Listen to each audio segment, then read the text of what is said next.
Hello dear students, Divya കോളേജിന്റെ മറ്റൊരു ക്ലാസ്സിലേക്ക് എല്ലാവർക്കും സ്വാഗതം. ഇന്ന് നമ്മൾ ഡിസ്കസ് ചെയ്യാൻ പോകുന്നത് 30/10/2020 CSEB നടത്തിയ ക്വസ്റ്റ്യൻ പേപ്പറിലെ ബാങ്കിങ്ങുമായി റിലേറ്റഡ് ആയ ക്വസ്റ്റ്യൻസ് ആണ്. ആ ക്വസ്റ്റ്യൻ പേപ്പറിന്റെ പ്രത്യേകത എന്താണെന്ന് വെച്ച് കഴിഞ്ഞാൽ സാധാരണ CSEB തുടർന്നു വരുന്ന സിസ്റ്റത്തിൽ നിന്നും കുറച്ച് വ്യത്യസ്തമായിട്ടുള്ള ക്വസ്റ്റ്യൻസ് ആണ് അതിൽ വന്നിട്ടുള്ളത്. അതായത് ബാങ്കിങ്ങിന്റെ കുറച്ച് ഡീപ്പായിട്ടുള്ള ക്വസ്റ്റ്യൻസ് ആണ് വന്നിരിക്കുന്നത്.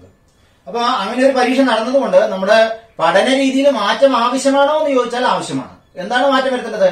നിലവിലുള്ള രീതിയിൽ പഠിച്ചുകൊണ്ടിരിക്കുന്നതിനെ പാടെ ഒഴിവാക്കിയിട്ട് ഇതുപോലുള്ള ക്വസ്റ്റ്യൻസ് എടുത്ത് പഠിക്കുക എന്നല്ല അതുകൊണ്ട് ഉദ്ദേശിക്കുന്നത്. എന്താണ് അതുകൊണ്ട് ഉദ്ദേശിക്കുന്നത്? നിലവിൽ എന്താണോ സിസ്റ്റം നമ്മൾ ഫോളോ ചെയ്യുന്നത് ആ രീതിയെല്ലാം പഠിച്ചു പോകണം.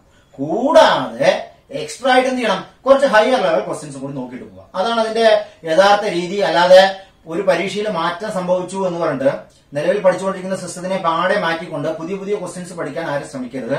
അത് നമ്മളെ വിജയിപ്പിക്കുന്നതിനേക്കാൾ കൂടുതൽ പരാജയത്തിലേക്കാണ് നയിക്കുക. അപ്പൊ അതുകൊണ്ട് എല്ലാവരും നിലവിൽ എന്താണോ സിസ്റ്റം ഫോളോ ചെയ്യണത്, എന്താണോ റാങ്ക് ഫയലുകൾ ഫോളോ ചെയ്യണത്, അത് നിങ്ങൾ എന്ത് ചെയ്യണം? തുടർന്നുകൊണ്ട് പോകണം. കൂടാതെ കുറച്ച് എക്സ്ട്രാ ക്വസ്റ്റ്യൻസ് എന്ത് ചെയ്യണം? ഈ ബാങ്കിങ്ങിന്റെയും നമ്മുടെ കോർപ്പറേഷന്റെയും എല്ലാം എന്ത് ചെയ്യണം? കുറച്ചും കൂടി ഡീപ്പ് ആയിട്ടുള്ള കാര്യങ്ങൾ നിങ്ങൾ പഠിച്ചു പോകണം. ഓക്കെ, നമുക്ക് അതിന്റെ ക്വസ്റ്റ്യൻസ് നോക്കാം. എങ്ങനെയാണ് ഇന്നത്തെ ക്വസ്റ്റ്യൻസ് നോക്കണമെന്ന് വെച്ച് കഴിഞ്ഞാൽ, വെറുതെ CSEBയുടെ ക്വസ്റ്റ്യൻസ് പേപ്പറിൽ വന്ന ക്വസ്റ്റ്യൻസിനെ അങ്ങനെ വായിച്ച് അതിന്റെ ഉത്തരം പറഞ്ഞു പോകില്ല. അത് നിങ്ങൾക്ക് ആൻസർ എല്ലാം കിട്ടിയിട്ടുണ്ടാവും. അതിന്റെ ആവശ്യമില്ല. അതും ഇനി അതുമായി റിലേറ്റഡ് ഒരു ക്വസ്റ്റ്യൻ പഠിച്ചിട്ടുണ്ടെങ്കിൽ ആ ക്വസ്റ്റ്യനും അതുമായി റിലേറ്റഡ് ആയിട്ട് ഇനി ഭാവിയിൽ ചോദിക്കാൻ സാധ്യതയുള്ള ക്വസ്റ്റ്യൻസ് ആണ് ചെയ്യുന്നത് നമ്മൾ ഡിസ്കസ് ചെയ്യുന്നത്. ആ ക്വസ്റ്റ്യൻ പേപ്പറിലെ മുഴുവൻ ബാങ്കിന്റെ ഭാഗത്ത് നമ്മൾ എന്ത് ചെയ്യുന്നുണ്ട്? ഡിസ്കസ് ചെയ്യുന്നുണ്ട്. ഓക്കെ, അപ്പൊ നമുക്ക് നമ്മുടെ ക്ലാസ്സിലേക്ക് കിടക്കാം. നോക്കൂ, ആ ക്വസ്റ്റ്യൻ പേപ്പറിലെ ആദ്യമായിട്ട് നമ്മൾ ഡിസ്കസ് ചെയ്യാൻ പോകുന്നത് കിസാൻ ക്രെഡിറ്റ് കാർഡിനെ കുറിച്ചിട്ടാണ്. അപ്പൊ നമ്മുടെ പരീക്ഷയ്ക്ക് വന്ന ക്വസ്റ്റ്യൻ ഇങ്ങനെയായിരുന്നു: Kisan credit card can be used for financing. Choice production needs, consumption needs, both A and B. None of these ആണ്. അതിൽ ബോത്ത് എ ആൻഡ് ബി ആണ്. അതായത് production needs and consumption needs ആണ്. അപ്പൊ നമുക്ക് ഈ കിസാൻ ക്രെഡിറ്റ് കാർഡുമായി ബന്ധപ്പെട്ട മറ്റു ക്വസ്റ്റ്യൻസ് കൂടി നോക്കിയിട്ട് പോകണം. എന്താണ് കിസാൻ ക്രെഡിറ്റ് കാർഡെന്നും എന്താണ് ഈ പ്രൊഡക്ഷൻ നീഡെന്നും എന്താണ് ഈ കൺസംഷൻ നീഡെന്നും ഒക്കെ എന്ത് ചെയ്യണം? നമ്മൾ കൃത്യമായിട്ട് മനസ്സിലാക്കിയിരിക്കണം. വേറൊരു കാര്യം എനിക്ക് പറയാനുള്ളത്, നിങ്ങൾ നമ്മുടെ പരീക്ഷയ്ക്ക് പഠിക്കുമ്പോൾ ഒരു കാണാതെ പഠിക്കുക എന്നുള്ള സ്റ്റൈലിൽ നിന്ന് മാറി ചിന്തിച്ചാൽ മാത്രമേ നമുക്ക് ജയിക്കാൻ കഴിയുള്ളൂ. കാണാതെ പഠിക്കുക എന്ന് പറഞ്ഞാൽ വെറുതെ ബൈഹാർട്ട് ചെയ്തിട്ട് പോയിട്ട് നമ്മളെ എക്സാം ഹാളിൽ പോയാൽ പലപ്പോഴും പല ക്വസ്റ്റ്യൻസും എഴുതാൻ കഴിയാറില്ല. പക്ഷേ അതിന്റെ യഥാർത്ഥ ആൻസർ നമ്മൾ പഠിച്ചിട്ടുണ്ട്, നമുക്ക് അറിയാവുന്ന കാര്യമാണ്. അത് നമ്മൾ ബൈഹാർട്ട് ചെയ്ത് പഠിച്ചതുകൊണ്ട് അതിന്റെ കൃത്യമായ കാര്യം നമ്മൾ മനസ്സിലാക്കി പഠിക്കാത്തതുകൊണ്ടാണ് എന്ത് ചെയ്യുന്നത്? എഴുതാൻ കഴിയാത്തത്. അപ്പോൾ നമ്മുടെ പരീക്ഷയ്ക്ക് പഠിക്കുമ്പോൾ നമ്മൾ പ്രത്യേകം ശ്രദ്ധിക്കേണ്ടത് പരമാവധി ക്വസ്റ്റ്യൻസും എന്താണ് അതിൽ പറഞ്ഞിരിക്കുന്നത് അല്ലെങ്കിൽ എന്താണ് അതിൽ ഉദ്ദേശിച്ചിരിക്കുന്നത് എന്നുള്ളത് വ്യക്തമായ ധാരണയോടുകൂടി വേണം എന്ത് ചെയ്യാൻ നിങ്ങൾ പഠിച്ചു പോകാൻ. അപ്പോൾ Kisan credit card can be used for financing, production need and consumption need മാത്രം പഠിച്ചിട്ട് പോയാൽ ഇതല്ലാതെ വേറെയും യൂസേജുകളുണ്ട്. അപ്പൊ ഈ നമ്മുടെ പരീക്ഷയ്ക്ക് ക്വസ്റ്റ്യൻ വന്നാലേ ഈ രണ്ട് ചോയ്സേ ഉള്ളൂ. അതൊക്കെ പ്രൊഡക്ഷൻ നീഡും കൺസംഷൻ നീഡും. അതുകൊണ്ടാണ് ബോത്ത് എ ആൻഡ് ബി. ഇതിനു വേണ്ടി മാത്രമല്ല കിസാൻ ക്രെഡിറ്റ് കാർഡിന്റെ കിട്ടുന്ന പൈസ നമ്മൾ ഉപയോഗിക്കുന്നത്. അപ്പൊ എന്താണ് കിസാൻ ക്രെഡിറ്റ് കാർഡ് എന്നും അതുമായി റിലേറ്റഡ് ആയിട്ടുള്ള ക്വസ്റ്റ്യൻസ് ആണ് നമ്മൾ നോക്കുന്നത്. ഈ ഒരു രീതിയിലാണ് നമ്മൾ എന്ത് ചെയ്യുക? ക്വസ്റ്റ്യൻ പേപ്പർ ഡിസ്കസ് ചെയ്യുക. അല്ലാതെ ക്വസ്റ്റ്യൻ വായിക്കുക അതിന്റെ ആൻസർ വായിക്കുക എന്നുള്ളൊരു കൺസെപ്റ്റ് അല്ല. അതുമായി റിലേറ്റഡ് ആയിട്ട് ഭാവിയിൽ പരീക്ഷയ്ക്ക് വരാൻ സാധ്യതയുള്ള ക്വസ്റ്റ്യൻസ് കൂടി എന്ത് ചെയ്യണം? നമ്മൾ നോക്കി പോകണം. ഓക്കെ, നോക്കൂ. അപ്പൊ പ്രൊഡക്ഷൻ നീഡും കൺസംഷൻ നീഡും സാറ്റിസ്ഫൈ ചെയ്യാനാണ് എന്ത് കിസാൻ ക്രെഡിറ്റ് കാർഡ് യൂസ് ചെയ്യുന്നത്. അപ്പൊ നോക്കിക്കോളൂ, the Kisan credit card scheme is a credit scheme introduced in 1998 by banks. അപ്പൊ എപ്പോഴാണ് ഇത് നിലവിൽ വന്നത് ചോദിച്ചാൽ 1998 കിസാൻ ക്രെഡിറ്റ് കാർഡ് വന്നത്. NDA അതായത് അന്നത്തെ വാജ്പേയി ഗവൺമെന്റിന്റെ കാലത്ത് കിസാൻ ക്രെഡിറ്റ് കാർഡ് വന്നത്. ഈ കിസാൻ ക്രെഡിറ്റ് കാർഡ് കൊണ്ട് എന്താ ഉദ്ദേശിക്കുന്നത്? കർഷകർക്ക് ടൈമിലി, അതായത് എപ്പോഴാണോ അവർക്ക് പൈസ ആവശ്യം ആ സമയത്ത് അവർക്ക് കൃത്യമായിട്ട് ലളിതമായ പ്രൊസീജിയറിലൂടെ ലോൺ കിട്ടാനുള്ള ഒരു സ്കീമാണത് കിസാൻ ക്രെഡിറ്റ് കാർഡ്. സിമ്പിൾ ആയിട്ട് പറഞ്ഞാൽ ഇത്രയേ ഉള്ളൂ. അതിന്റെ ഡെഫിനേഷൻസും മറ്റു കാര്യങ്ങളാണ് നമ്മൾ ഇനി നോക്കാൻ പോകുന്നത്. അപ്പൊ ഏത് വർഷത്തിലാണ് ഇത് വന്നിരിക്കുന്നത്? കിസാൻ ക്രെഡിറ്റ് കാർഡ് KCC വന്ന വർഷം ചോദിച്ചാൽ 1998. അതിന് ഷോർട്ട് ആയിട്ട് നമ്മൾ എന്താ പറയാ? KCC ആണ്. കോപ്പറേറ്റീവ് ബാങ്കിൽ KCC ഉണ്ട്, റീജിയണൽ റൂറൽ ബാങ്കിലില്ലേ? ഉണ്ട്, കമേഴ്ഷ്യൽ ബാങ്കിലില്ലേ? ഉണ്ട്. ഇപ്പൊ ഈ പറഞ്ഞ കമേഴ്ഷ്യൽ ബാങ്ക് കൊടുക്കും, റീജിയണൽ റൂറൽ ബാങ്കുകൾ കൊടുക്കും, കോപ്പറേറ്റീവ് ബാങ്കുകളൊക്കെ എന്ത് ചെയ്യുന്നുണ്ട്? KCCയുടെ സ്കീമിന്റെ കീഴിൽ വരുന്ന ബാങ്കുകളാണ്. അപ്പൊ KCC എന്നാണ് നമ്മൾ ഇതിനെ ഷോർട്ട് ഫോം ആയിട്ട് പറയാം. കിസാൻ ക്രെഡിറ്റ് കാർഡ് ഏത് വർഷത്തിലാണ്? 1998, 1998 NDA ഗവൺമെന്റിന്റെ കാലത്താണ് വന്നിരിക്കുന്നത്. ഓക്കെ, അപ്പൊ അടുത്ത ക്വസ്റ്റ്യൻ നോക്കൂ. KCC was first proposed in the budget 1998-99 ബഡ്ജറ്റിലെ ഫിനാൻസ് മിനിസ്റ്റർ യശ്വന്ത് സിൻഹ ആണ് ആദ്യമായിട്ട് KCCയെ ഇൻട്രൊഡ്യൂസ് ചെയ്തത്. ബഡ്ജറ്റ് ഏത് ബഡ്ജറ്റിലാണ് വന്നത് വെച്ചാൽ 1998-99 ഫിനാൻസ് മിനിസ്റ്റർ യശ്വന്ത് സിൻഹ ആയിരുന്നു. ഇനി അടുത്ത ക്വസ്റ്റ്യൻ നോക്കൂ. KCC model scheme was prepared by the National Bank for Agriculture and Rural Development. അത് പറഞ്ഞാൽ നബാർഡ്. അതായത് KCC മോഡൽ സ്കീം ആരാണ് പ്രിപ്പയർ ചെയ്ത് ചോദിച്ചാൽ നബാർഡ് ആണ്. ആരുടെ റെക്കമെൻഡേഷൻ പ്രകാരം? RV ഗുപ്ത കമ്മിറ്റിയുടെ റെക്കമെൻഡേഷൻ പ്രകാരമായിരുന്നു KCC എന്ത് ചെയ്തത്? ബാങ്കുകളിൽ 1998 ബാങ്ക്സ് ഇൻട്രൊഡ്യൂസ് ചെയ്തത് ആരുടെ റെക്കമെൻഡേഷൻ പ്രകാരമാണ്? RV ഗുപ്ത. അതിന്റെ മോഡൽ റെക്കമെൻഡേഷൻ ആരാണ് ചെയ്തത്? നബാർഡാണ് RBI. അവിടെയാണ് നിങ്ങൾ പ്രത്യേകം ശ്രദ്ധിക്കുന്നത്. KCC മോഡൽ സ്കീം, അവിടെയാണ് പ്രത്യേകത. Model scheme was prepared by the NABARD on the recommendation of RV Gupta committee. അപ്പൊ KCC ഏത് കമ്മിറ്റിയുടെ റെക്കമെൻഡേഷൻ പ്രകാരമാണോ വരുന്നത് എന്നൊരു ക്വസ്റ്റ്യൻ വരികയാണെങ്കിൽ നമ്മൾ എഴുതേണ്ടത് എന്താണ്? RV Gupta committee എന്നാണ് എഴുതുന്നത്. ഓക്കെ, അടുത്ത ക്വസ്റ്റ്യൻ നോക്കൂ. The KCC scheme was further extended for the investment credit requirements of farmers, namely allied and non-farm activities in the year 2004. Just ഒന്നുകൂടി നോട്ട് ചെയ്ത് വെച്ചാൽ മതി. അതായത് KCC വന്ന സമയത്ത് ഈ കർഷകരുടെ ആവശ്യങ്ങൾക്ക്, അതായത് പ്രൊഡക്ഷൻ ക്രെഡിറ്റ് മാത്രമായിരുന്നു. പ്രൊഡക്ഷൻ ക്രെഡിറ്റ് പറഞ്ഞാൽ എന്താണ്? ഉൽപാദനപരമായ കാർഷിക ആവശ്യങ്ങൾ, അതായത് നെല്ല്, ഗോതമ്പ്, വാഴ കൃഷി തുടങ്ങിയവ ഉൽപാദനപരമായ പ്രവർത്തനത്തിന് മാത്രമേ കൊടുത്തിട്ടുണ്ടായിരുന്നുള്ളൂ. പിന്നെ അതിനെ നോൺ ഫാം ആക്ടിവിറ്റീസിനും കൂടി കൊടുത്തു. അതായത് post production expense. Post production expense പറഞ്ഞാൽ പ്രൊഡ്യൂസ് ചെയ്ത് കഴിഞ്ഞു അതിനുശേഷം വരുന്ന എക്സ്പെൻസുകൾ, വർക്കിംഗ് ക്യാപിറ്റൽ ഫിനാൻസ് തുടങ്ങിയൊക്കെ എന്താണ്? നമ്മുടെ പ്രൊഡക്ഷൻ കഴിഞ്ഞിട്ട് വരുന്ന എക്സ്പെൻസുകളാണ്. അങ്ങനെയുള്ള എക്സ്പെൻസിനും കൂടി ഇതിനെ എന്ത് ചെയ്തു? ബാധകമാക്കി. ഏത് വർഷത്തിലാണ് ചോദിച്ചാൽ ഏത് വർഷത്തിലാണ്? 2004. അതാണ് the KCC scheme was further extended for the investment credit. അവിടെ പ്രത്യേകം നോക്കണം എന്താണ് ഇൻവെസ്റ്റ്മെന്റ് ക്രെഡിറ്റ്. നമ്മൾ KCC പഠിക്കുമ്പോൾ വേറൊരു കാര്യം മനസ്സിലാക്കാനുള്ളത്, KCCയില് എല്ലാ ലോണും ഷോർട്ട് ടേം ആണ്. പക്ഷെ ഒന്നൊഴികെയത് ഇൻവെസ്റ്റ്മെന്റ് ക്രെഡിറ്റ് റിക്വയർമെന്റ്. അതിന് വേണ്ടിയിട്ടും KCC കൊടുക്കാറുണ്ട്. അത് മാത്രം ലോങ് ടേം ആണ്. അത് നമ്മൾ അവിടെ എത്തുമ്പോൾ ഡിസ്കസ് ചെയ്ത് തരാം. The KCC scheme was further extended for the investment credit requirement of farmers, namely allied and non-farm activities in the year 2004. അപ്പോൾ വർഷം ഒന്ന് ജസ്റ്റ് നോട്ട് ചെയ്ത് വെച്ചോളൂ. ഇനി the KCC scheme was further revised in 2012 by a working group under the chairmanship of Dash with a view to simplify the scheme and facilitate issue of electronic Kisan card. പരീക്ഷയ്ക്ക് വരാൻ നല്ലോണം സാധ്യതയുള്ള ഒരു question ആണ്. Kisan credit കാർഡിനെ കുറിച്ച് ഒരു question വരാൻ നല്ലോണം സാധ്യതയുള്ള ഒരു ക്വസ്റ്റ്യൻ ആണിത്. അതായത് ഇപ്പൊ എന്താണ്? ഇലക്ട്രോണിക് കാർഡാണ്, നമ്മുടെ ATM കാർഡ് പോലുള്ള കാർഡാണ് കിസാൻ കാർഡായിട്ട് കൊടുക്കുന്നത്. അത് ആരാണ് റെക്കമെൻഡ് ചെയ്ത് വെച്ചാൽ ശ്രീ TM ബാസിൻ എന്ന് പറഞ്ഞ ആളാണ്. അതായത് KCC scheme was further revised in 2012. അപ്പൊ 2004 ഒരു റിവിഷൻ പറഞ്ഞു. അത് ഇൻവെസ്റ്റ്മെന്റ് ക്രെഡിറ്റ് ഉൾപ്പെടുത്തി നമ്മൾ പറഞ്ഞു. നോൺ ഫാം സെക്ടേഴ്സിനൊക്കെ എന്ത് ചെയ്തു? ലോൺ കൊടുക്കുന്നു പറഞ്ഞു 2004. പിന്നീട് അതിനെ അമെന്റ്മെന്റ് വരുത്തിയത്, അതിലെ ഒരു റിവിഷൻ വരുത്തിയത് 2012. ആരായിരുന്നു അതിന്റെ ചെയർമാൻ എന്ന് പറഞ്ഞാൽ അതിന്റെ ഹെഡ് ആരായിരുന്നു? TM ബാസിൻ കമ്മിറ്റിയുടെ chairmanship of working group under the chairmanship of TM Bhasin with a view to simplify the scheme. അവിടെയാണ് പ്രധാന പ്രത്യേകത, സിംപ്ലിഫൈ ദ സ്കീം. ഇപ്പൊ KCCക്കുള്ള കാർഡുള്ള ആൾക്കാർക്ക് ATM കൂടെ ഒക്കെ പൈസ പിൻവലിക്കാം. നമ്മുടെ POS മെഷീനിലൊക്കെ എന്ത് ചെയ്യാം? പൈസ കൊടുക്കാനുള്ള സൗകര്യമുണ്ട്. കമേഴ്ഷ്യൽ ബാങ്കിന്റെ കിസാൻ ക്രെഡിറ്റ് കാർഡ് എടുക്കുന്ന ആൾക്കാർക്ക് ATM കാർഡ് പോലുള്ള ഒരു കാർഡ് തന്നെയാണ് നമുക്ക് ചെയ്യുന്നത്, നിലവിൽ കിട്ടിക്കൊണ്ടിരിക്കുന്നത്. അപ്പൊ with a view to simplify the scheme and facilitate issue of electronic Kisan credit card. ആരാണ്? TM ബാസിൻ. പരീക്ഷയ്ക്ക് വരാൻ നല്ല സാധ്യതയുള്ള ഒരു ക്വസ്റ്റ്യൻ ആണ്. TM ബാസിൻ കമ്മിറ്റിയുടെ വർഷം ചോദിച്ചാൽ 2012 ആണ്. ഇനി KCC ഈസ് ഇംപ്ലിമെന്റഡ് ബൈ ആരൊക്കെ KCC ബാധകമാണ്? പരീക്ഷയ്ക്ക് വരാം. Which one of the following is not applicable to KCC അല്ലെങ്കിൽ ആപ്ലിക്കബിൾ ടു KCC എങ്ങനെയാണെങ്കിലും വരാം. അപ്പൊ ആർക്കൊക്കെയാണ് ഈ കിസാൻ ക്രെഡിറ്റ് കാർഡ് സ്കീം കൊടുക്കാൻ കഴിയുമെന്ന് ചോദിച്ചാൽ ആർക്കൊക്കെയാണ്? Commercial banks. നമ്മുടെ കേരളത്തിലുള്ള എല്ലാ കമേഴ്ഷ്യൽ ബാങ്കുകളും, ഓൾമോസ്റ്റ് എല്ലാ കമേഴ്ഷ്യൽ ബാങ്കുകളും എന്ത് ചെയ്യുന്നുണ്ട്? കിസാൻ ക്രെഡിറ്റ് കാർഡ് കൊടുക്കുന്നുണ്ട്. RRB പറഞ്ഞാൽ റീജിയണൽ റൂറൽ ബാങ്ക്സ്. അറിയാലോ, ഇന്ദിരാഗാന്ധിയുടെ 20 പരിപാടിയുടെ ഭാഗമായിട്ട് 1975 ഒക്ടോബർ 2 വന്നിട്ടുള്ളതാണത് റീജിയണൽ റൂറൽ ബാങ്ക്സുകൾ. ഇപ്പൊ മേർജ് ചെയ്ത് കേരളത്തിൽ 2 റീജിയണൽ റൂറൽ ബാങ്ക് ഉണ്ടായിരുന്നു. അതിനെ കുറിച്ചൊക്കെ നമ്മൾ ഡീറ്റെയിൽ ആയിട്ട് പഠിക്കാം. അപ്പൊ മേർജ് ചെയ്തിട്ട് എന്തായി? ഒറ്റ ബാങ്കായി മാറി. അങ്ങനെയുള്ളതൊക്കെ നമ്മൾ പഠിച്ചിട്ടുണ്ട്, അല്ലെങ്കിൽ നമ്മൾ അതിനെക്കുറിച്ച് വേറൊരു ക്ലാസ്സിൽ ഡിസ്കസ് ചെയ്തതാണ്. Regional rural bank and cooperative bank and പുതുതായിട്ട് കൂട്ടിച്ചേർത്താണ് സ്മോൾ ഫിനാൻസ് ബാങ്ക്. കേരളത്തിലെ ഒരേ ഒരു സ്മോൾ ഫിനാൻസ് ബാങ്ക് ഏതാണ്? ഇസാഫ് ആണ്. ഏതാണ്? കേരളത്തിലെ സ്മോൾ ഫിനാൻസ് ബാങ്കാണ് ഇസാഫ്. അപ്പൊ ഇസാഫിന് എന്ത് ചെയ്യാം? ഈ പറഞ്ഞ KCC കൊടുക്കാം. അപ്പൊ KCC ആർക്കൊക്കെയാണ് കൊടുക്കാൻ കഴിയുക ചോദിച്ചാൽ കമേഴ്ഷ്യൽ ബാങ്കിന് കൊടുക്കാം, റീജിയണൽ റൂറൽ ബാങ്കിന് കൊടുക്കാം, കോപ്പറേറ്റീവ് ബാങ്കിന് കൊടുക്കാം, സ്മോൾ ഫിനാൻസ് ബാങ്കിന് കൊടുക്കാം. കേരളത്തിലെ സ്മോൾ ഫിനാൻസ് ബാങ്ക് ആണത് ESAF.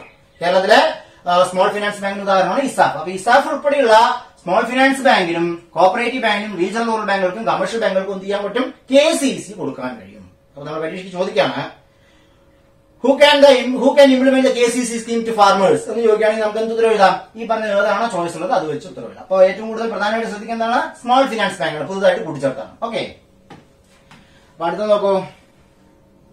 The Kisan credit card scheme aims at providing adequate and timely credit support from the banking system. ഇതാണ് കിസാൻ ക്രെഡിറ്റ് കാർഡ് എന്താണെന്ന് ഉദ്ദേശിക്കുന്നതിന്റെ ഡെഫിനേഷൻ ആണ് ഈ പറയാൻ പോകുന്നത്. The Kisan credit card scheme aim at providing adequate and timely credit support. അതായത് ആവശ്യമുള്ളത്ര പണം ആവശ്യമുള്ള സമയത്ത്. കർഷകർക്ക് എപ്പോഴാണ് പൈസ ആവശ്യം വരിക? കൃഷി ചെയ്തുകൊണ്ടിരിക്കുമ്പോഴാണ് ആവശ്യം വരിക, അല്ലാണ്ട് വിളവെടുക്കുന്ന സമയത്തല്ല കർഷകർക്ക് ആവശ്യം വരിക. അതാണ് പറയുന്നത് adequate and timely credit support from the banking system under a single window, വളരെ ലളിതമായ പ്രൊസീജിയറിൽ with flexible and simplified procedure. Flexible ആയിരിക്കണം, സിംപ്ലിഫൈഡ് പ്രൊസീജിയർ ആയിരിക്കണം. കർഷകരെന്ന് പറഞ്ഞു കഴിഞ്ഞാൽ ഒരുപാട് രേഖകളും റെക്കോർഡുകളും കൊണ്ടുപോകാൻ പറഞ്ഞാൽ അവർക്ക് വളരെ ഇമ്പോസിബിൾ ആയിട്ട് തോന്നും. അപ്പൊ വളരെ സിംപ്ലിഫൈഡ് ആയിട്ടുള്ള ഒരു പ്രൊസീജിയറിലൂടെ to the farmers to their cultivation and other needs indicated below, എന്തൊക്കെ ആവശ്യത്തിന് വേണ്ടിയിട്ടാണ് കിസാൻ ക്രെഡിറ്റ് കാർഡ് ഉപയോഗിക്കുക എന്നുള്ളതാണ് പറഞ്ഞത്. നമ്മുടെ പരീക്ഷയുടെ ക്വസ്റ്റ്യൻ ഇതായിരുന്നു, പ്രൊഡക്ഷൻ നീഡും കൺസംഷൻ നീഡും. ആ രണ്ട് ആവശ്യത്തിന് വേണ്ടി മാത്രമാണോ KCC കൊടുക്കുക ചോദിച്ചാൽ അല്ല. ബാക്കി ഇനിയിപ്പോ വേറെ എന്തെങ്കിലും ചോയ്സ് ഉണ്ടായിരുന്നെങ്കിൽ എന്തൊക്കെയാണ് ആ ചോയ്സിൽ വരാൻ സാധ്യതയുള്ളതെന്നാണ് നമ്മൾ ഡിസ്കസ് ചെയ്യാൻ പോകുന്നത്. അപ്പൊ KCC എന്താണ് നിങ്ങൾ കൃത്യമായിട്ട് മനസ്സിലാക്കാൻ വിചാരിക്കുന്നു. Kisan credit card scheme aims at providing adequate and timely credit support from the banking system under a single window with flexible and simplified procedure. ആവശ്യമുള്ള സമയത്ത് ആവശ്യമുള്ളത്ര പണം വളരെ സിംപ്ലിഫൈഡ് ആയിട്ടും ഒരു സിംഗിൾ വിൻഡോയിലൂടെ കർഷകരിലേക്ക് എത്തിക്കുക. ഇതിനു വേണ്ടിയിട്ട് കൾട്ടിവേഷൻ ആൻഡ് അതർ നീഡ്സ്, കൾട്ടിവേഷനും ബാക്കിയുള്ള നീഡ്സിനും വേണ്ടിയിട്ട്. അതാണ് പ്രൊഡക്ഷൻ ആൻഡ് കൺസംഷൻ നീഡ്സ് വേണ്ടത്. KCC എന്തൊക്കെ ആവശ്യത്തിനാണ് ഉപയോഗിക്കുക എന്നുള്ളതാണ് നമ്മൾ നോക്കാൻ പോകുന്നത്. അപ്പൊ ഈ ആവശ്യങ്ങൾക്കൊക്കെയാണ് എന്ത് ചെയ്യുക KCC ഉപയോഗിക്കുക. ഒന്ന് നോക്കൂ, meet the short term credit requirement for, എന്താണ് meet the short term credit requirement for cultivation of crops. ക്രോപ്പുകൾ കൾട്ടിവേറ്റ് ചെയ്യാൻ, അതായത് നമ്മൾ എന്താണോ കൃഷി ചെയ്യുന്നത് ആ കൃഷി ഉൽപ്പാദിപ്പിക്കാൻ ആവശ്യമായ ഷോർട്ട് ടേം ക്രെഡിറ്റ് കൊടുക്കുക. അതാണ് പ്രൊഡക്ഷൻ ക്രെഡിറ്റ് ഉദ്ദേശിക്കുന്നത്. പോസ്റ്റ് ഹാർവെസ്റ്റ് എക്സ്പെൻസ്, ഇതും പ്രൊഡക്ഷൻ ക്രെഡിറ്റ് തന്നെ വരുന്നത്. പ്രൊഡ്യൂസ് മാർക്കറ്റിംഗ് ലോൺ, അതായത് എന്താണ് പ്രൊഡ്യൂസ് മാർക്കറ്റിംഗ് ലോൺ. ഇത്രയും മൂന്നെണ്ണം പ്രൊഡക്ഷൻ ക്രെഡിറ്റിൽ വരുന്നതാണ്. ഇനി നോക്കൂ, കൺസംഷൻ റിക്വയർമെന്റ്. അപ്പൊ നമ്മുടെ പരീക്ഷയ്ക്ക് ചോയ്സ് വന്നത് ഇത് മൂന്നും കൂടി ചേർത്തിട്ട് പ്രൊഡക്ഷൻ വന്നു, ഇത് മൂന്നും കൂടി ചേർത്തിട്ട് എന്ത് വന്നു പ്രൊഡക്ഷൻ വന്നു, ഇവിടെ എന്ത് വന്നു കൺസംഷൻ വന്നു. ഓക്കെ, അപ്പൊ പ്രൊഡക്ഷൻ വന്നു, ഇത് ഇവിടെ ചേർത്തിട്ട് എന്ത് വന്നു കൺസംഷൻ ക്രെഡിറ്റ് വന്നു. അപ്പൊ പ്രൊഡക്ഷൻ ക്രെഡിറ്റ് പറഞ്ഞു കഴിഞ്ഞാൽ to meet the short term credit requirement for cultivation of crops, post harvest expenses, അതായത് നമ്മള് വിളവെടുപ്പ് നടത്തി അതിനുശേഷം എക്സ്പെൻസ് വരും. കാരണം ഈ വിള എന്ത് ചെയ്യണം, നമ്മൾ എന്താണോ വിളവെടുത്തിട്ടുള്ളത് ആ ഐറ്റത്തിനെ നമ്മൾ മാർക്കറ്റിൽ എത്തിക്കണം, അതിന് വണ്ടി വാടക വരും, അല്ലെങ്കിൽ കൂലിച്ചെലവുകൾ വരും. ഇതൊക്കെ നേരിടാൻ വേണ്ടിയിട്ട് post harvest expense, produce marketing loan, അതായത് പ്രൊഡ്യൂസ് എന്ത് ചെയ്യുക മാർക്കറ്റിംഗ് ലോൺ കൊടുക്കുക, മാർക്കറ്റ് ചെയ്യാൻ വേണ്ടിയിട്ട്. ഇനി consumption requirement of farmers or house hold, farmer house hold, അതായത് കൺസംഷൻ റിക്വയർമെന്റ്, അതാണ് പ്രൊഡക്ഷൻ ക്രെഡിറ്റും കൺസംഷൻ ക്രെഡിറ്റും കൊണ്ട് ഉദ്ദേശിക്കുന്നത്. ഓക്കെ, ഇനി ഒരു കാര്യത്തിനോട് ഇനി രണ്ട് കാര്യത്തിനോട് കൊടുക്കുക. അതൊക്കെയാണ് working capital for maintenance of farm asset and activities allied to agriculture. ഇനിയിപ്പോ നമ്മുടെ ക്വസ്റ്റ്യനിൽ ഇങ്ങനെയൊക്കെ വന്നു ചോദിച്ചോ, production credit, consumption credit, working capital requirement. അപ്പൊ നമ്മൾ എന്ത് ചെയ്യുന്ന answer all of the above എന്നായിരുന്നു ആൻസർ ചെയ്യുന്നത്. അപ്പൊ നമ്മുടെ KCC എന്തൊക്കെ ആവശ്യത്തിനാണ് ഉപയോഗിക്കുക എന്നുള്ളത് നമ്മൾ പഠിച്ചു കഴിഞ്ഞു. അതൊക്കെ ആവശ്യത്തിന് വേണ്ടിയിട്ടാണ് ഉപയോഗിക്കുന്നത്. ഒന്നാമത് നമ്മൾ പറഞ്ഞു ഷോർട്ട് ടേം കൾട്ടിവേഷനുള്ള ക്രെഡിറ്റിന് വേണ്ടിയിട്ട്, രണ്ട് പോസ്റ്റ് ഹാർവെസ്റ്റ്, മൂന്നത് market produce for marketing loans, നാലാമത്തത് കൺസംഷൻ ലോണിന്, അഞ്ചാമതായിട്ട് working capital for maintenance of farm asset, നമ്മുടെ ട്രാക്ടറോ അങ്ങനെയുള്ള സാധനങ്ങളൊക്കെ റിപ്പയർ ചെയ്യാൻ വേണ്ടി working capital for maintenance of farm asset and activities allied to agriculture. ഇനി ഈ പറഞ്ഞ ഈ 5 എണ്ണം ഷോർട്ട് ടേം ലോണുകളാണ്. ഇപ്പൊ നമ്മൾ ഈ നേരത്തെ പറഞ്ഞ 5 എണ്ണം എന്താണ് ഷോർട്ട് ടേം ലോൺസ് ആണ്. ഈ ആറാമത് പറയുന്നത് ഇൻവെസ്റ്റ്മെന്റ് ക്രെഡിറ്റ്. ഇത് പ്ലാൻ 2004 നമ്മൾ നേരത്തെ ക്വസ്റ്റ്യനിൽ ഡിസ്കസ് ചെയ്തു. Investment credit requirement four Agriculture and allied activities. ഇത് 2004 KCC കൂട്ടിച്ചേർത്തത് നമ്മൾ തൊട്ട് മുന്നത്തെ പോയിന്റ് പറഞ്ഞിട്ടുണ്ടായിരുന്നു. ഇത് മാത്രം ലോങ് ടേം ക്രെഡിറ്റ് ആണ്. ബാക്കി ഈ പറഞ്ഞ 5 എണ്ണവും ഷോർട്ട് ടേം ക്രെഡിറ്റും, ഇത് മാത്രം എന്താണ് ലോങ് ടേം ക്രെഡിറ്റും ആണ്. അപ്പോ ഇങ്ങനൊരു ക്വസ്റ്റ്യൻ വരുന്നത് KCCയുടെ ടേം ആരാണ് നിശ്ചയിക്കുന്നത്? ബാങ്ക്സ് ആണ് നിശ്ചയിക്കുന്നത്. ആരാണ് നിശ്ചയിക്കുന്നത്? ബാങ്കാണ്. അതുകൊണ്ടാണ് ചില ലോണുകൾ ഷോർട്ട് ടേമും ചിലത് എന്ത് ചെയ്യുന്നത് ലോങ് ടേം ആയിട്ട് കൊടുക്കാൻ കഴിയുന്നത്. ഓക്കെ, അപ്പൊ ഈ പറഞ്ഞ ഐറ്റംസ് ഒക്കെയാണത് KCC കൊണ്ട് കൊടുക്കുന്ന ലോണുകൾ. ഓക്കെ, അപ്പൊ ഈ 6 എണ്ണത്തിന് നിങ്ങൾ കൃത്യമായിട്ട് മനസ്സിലാക്കണം. അതിൽ ആദ്യത്തെ 5 എണ്ണം ഷോർട്ട് ടേമും അവസാനത്തെ മാത്രം എന്താണ് ലോങ് ടേം ആണ്. അപ്പൊ പീരീഡ് നിശ്ചയിക്കുന്ന ആരാണ് പറഞ്ഞു? അതാത് ബാങ്കുകളാണ്. ഇനി who are eligible for KCC, may be പരീക്ഷയ്ക്ക് വരാൻ സാധ്യതയുള്ള ഒരു ക്വസ്റ്റ്യൻ തന്നെയാണ്. കുറച്ച് ഡീപ്പായിട്ട് പഠിക്കുക എന്നുള്ളത് കൊണ്ടാണ് ഇങ്ങനെയുള്ള ക്വസ്റ്റ്യൻസ് നോക്കുന്നത്. മേ ബി അടുത്ത പരീക്ഷയ്ക്ക് എന്ത് ചെയ്യാം, വരാതിരിക്കാനുള്ള സാധ്യതയുണ്ട്, വരാനുള്ള സാധ്യതയുണ്ട്. അപ്പൊ നമ്മള് നിലവിൽ എന്തൊക്കെയാണ് പഠിക്കുന്നത്? ഇപ്പൊ cheque, bill of exchange, promise note, അതൊന്നും നമുക്ക് ഒഴിവാക്കാൻ കഴിയില്ല. അതൊക്കെ ചിലപ്പോൾ ഏത് സമയത്തും പരീക്ഷയ്ക്ക് ചോദിക്കുന്ന ബാങ്കിങ്ങിന്റെ ക്വസ്റ്റ്യൻസ് ആണ്. നമ്മുടെ സിലബസ് എന്ന് പറഞ്ഞാൽ BCom ഓറിയന്റഡ് ആണ്. അപ്പൊ അതെല്ലാം പഠിക്കുന്നതിന്റെ കൂടുതൽ നമ്മൾ ഒന്നും കൂടി ചെയ്യണം, ഈ പറഞ്ഞ എക്സ്ട്രാ ക്വസ്റ്റ്യൻസും കൂടി കൂടുതലായിട്ട് പഠിച്ചിട്ട് പോകണം. അപ്പോഴേ നമുക്ക് വിജയ സാധ്യത കൂടുതലുള്ളൂ. ഓക്കെ, അപ്പൊ who are eligible for KCC ഒരു ക്വസ്റ്റ്യൻ വരികയാണ്. ആർക്കൊക്കെയാണ് എലിജിബിലിറ്റി കിട്ടുക? അപ്പൊ നോക്കൂ, ഫാർമേഴ്സ്, അതായത് ഇൻഡിവിജ്വലോ ജോയിന്റ് ബോറോവേഴ്സോ ഹു ആർ ഓണർ കൾട്ടിവേറ്റേഴ്സ്, അതായത് ഓണേഴ്സ് ഇൻഡിവിജ്വൽസിനും കിട്ടും, ജോയിന്റ് ആയിട്ടുള്ള കൾട്ടിവേറ്റേഴ്സ് ആണെങ്കിലും കിട്ടും. രണ്ടുപേരുടെ പേരിലാണ് സ്ഥലം കിടക്കുന്നത് വെച്ചാൽ അവർ ജോയിന്റ് ആയിട്ടാണ് കൃഷി ഇറക്കുന്നത് വെച്ചാൽ അവർക്ക് എന്ത് കിട്ടും? KCC കിട്ടും. അപ്പോൾ ഫാർമേഴ്സ് പറഞ്ഞാൽ ഇൻഡിവിജ്വലും വിടും, ജോയിന്റ് വിടും. ടെനന്റ് ഫാർമേഴ്സ് നമ്മൾ ഫാർമിംഗ് സൊസൈറ്റിയുടെ കാര്യത്തിൽ പഠിച്ചിട്ടുണ്ടായിരുന്നു എന്താണ് ടെനന്റ് ഫാർമിംഗ് നോക്കുക. ഇപ്പൊ നമ്മൾ ഡിസ്കസ് ചെയ്യില്ല. അപ്പൊ tenant farmers, oral lease, sharecroppers. ഫാർമേഴ്സിന് കിട്ടും, അത് ഇൻഡിവിജ്വൽ ആണെങ്കിലും ജോയിന്റ് ആണെങ്കിലും കിട്ടും. പിന്നെ ടെനന്റ് ഫാർമേഴ്സ് ഉണ്ട്, ഓറൽ ലീസിന് മേടിക്കുന്ന ആൾക്കാർ, പാട്ടത്തിനടുത്ത് കൃഷി ചെയ്യുന്ന ആൾക്കാര്. ഷെയർ ക്രോപ്പേഴ്സ്, പിന്നെ കിട്ടുന്ന ആൾക്കാർ എന്ന് പറഞ്ഞു കഴിഞ്ഞാൽ സെൽഫ് ഹെൽപ്പ് ഗ്രൂപ്പ്, SHG. ഇത് നമ്മൾ പഠിക്കുന്നുണ്ട്. SHG യെ കുറിച്ചും JLG യെ കുറിച്ചും നമ്മൾ ഡീറ്റെയിൽ ആയിട്ട് ഡിസ്കസ് ചെയ്യുന്നുണ്ട്. SHGക്കും JLGക്കും കിട്ടും. ആ ഫാർമേഴ്സ് ഇൻക്ലൂഡിംഗ് ടെനന്റ് ഫാർമേഴ്സ് ആണ് ഷെയർ ക്രോപ്പേഴ്സ്. അതായത് ഈ SHGയിലും സെൽഫ് ഹെൽപ്പ് ഗ്രൂപ്പിലും ജോയിന്റ് ലയബിലിറ്റി ഗ്രൂപ്പിലും ആരൊക്കെ ഉണ്ടെങ്കിലും ടെനന്റ് ഫാർമേഴ്സോ ഷെയർ ക്രോപ്പേഴ്സ് ഒക്കെ ഉണ്ടെങ്കിലും ആ ഗ്രൂപ്പിന് എന്ത് കിട്ടും? KCC കിട്ടും. അപ്പൊ KCC ആർക്കൊക്കെയാണ് കിട്ടുക വെച്ചാൽ ഫാർമേഴ്സിന് കിട്ടും.